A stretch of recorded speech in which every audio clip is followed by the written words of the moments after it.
Team ইন্ডিয়ার জন্য world test চ্যাম্পিয়নশিপের সাইকেল আবার নতুন করে শুরু হতে চলেছে 20 জুন ইংল্যান্ডের মাটিতে।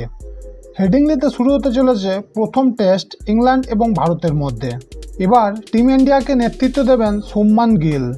এখানে আমরা জানি বিরাট কোহলি এবং রোহিত শর্মা একসাথে অবসর নিয়েছেন, তাই এক্ষেত্রে শুভমান গিলকে অধিনায়কের দায়িত্ব দেওয়া হয়েছে।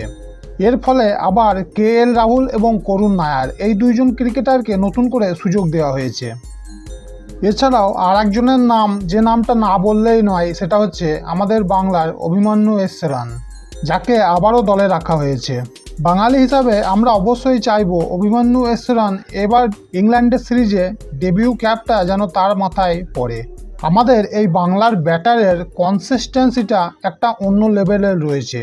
আমরা যদি তার ডোমেস্টিক পারফরমেন্স দেখি তাহলে তাকে বাদ দিয়ে কখনোই টিম করা উচিত নয়।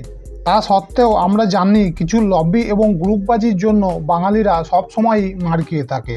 তাই গত সিরিজগুলোতে আমরা দেখেছি অভিমন্যু এসরান দলের মধ্যে থাকলেও তাকে শুধুমাত্র জল বোয়ানো করা হয়েছে, তাকে এখনও পর্যন্ত টেস্ট ক্রিকেটে ডেবিউ করানো হয়নি।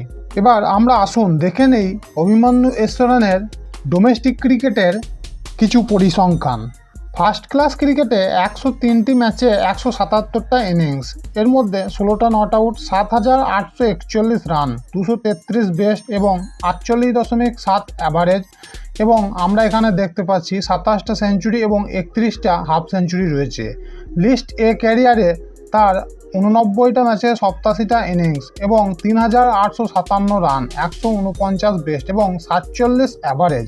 এছাড়াও আমরা এখানে দেখতে পাচ্ছি 9টা সেঞ্চুরি এবং 23টা হাফ সেঞ্চুরিও রয়েছে। এছাড়াও 2018-19 রঞ্জি ট্রফিতে 861 রান করেছিলেন 6টি ম্যাচে, যেখানে তার অ্যাভারেজ ছিল 95.67। এছাড়া 2024 সালের দিলীপ ট্রফিতে তিনি ব্যাক টু ব্যাক সেঞ্চুরি করেছিলেন। পোস্ট কোভিড অর্থাৎ কোভিডের পরবর্তী সময়ে তিনি 3031 রান করেছেন মাত্র 56টা ইনিংসে। এখানে তার ব্যাটিংয়ের অ্যাভারেজ হচ্ছে 60.62 এবং 13টা সেঞ্চুরিও রয়েছে।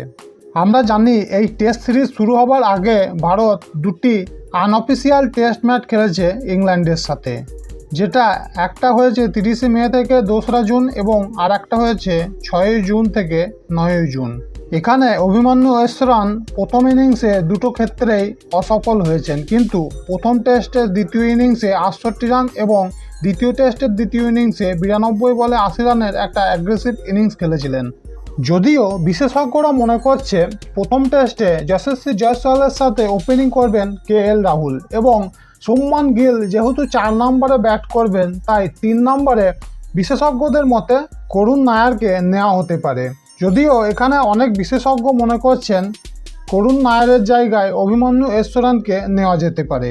দেখুন বন্ধুরা, অভিমন্যু এসরান ডোমেস্টিক ক্রিকেটে আগাগোড়ায় খুব ভালো পারফরমেন্স করেছে। তার প্রতিযোগীদের থেকে তিনি অনেক বেশি এগিয়ে ছিলেন বছরের পর বছর ধরে।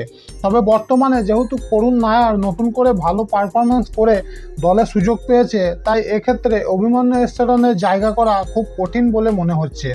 যেহেতু তিনি উপরের দিকে ব্যাট করেন, তাই তার জন্য কম্পিটিশন আগাগোড়ায় সবসময়ই বেশি ছিল এবং এক্ষেত্রেও আমরা দেখতে পাচ্ছি তার জন্য কম্পিটিশন আগে থেকেই তৈরি হয়ে রয়েছে।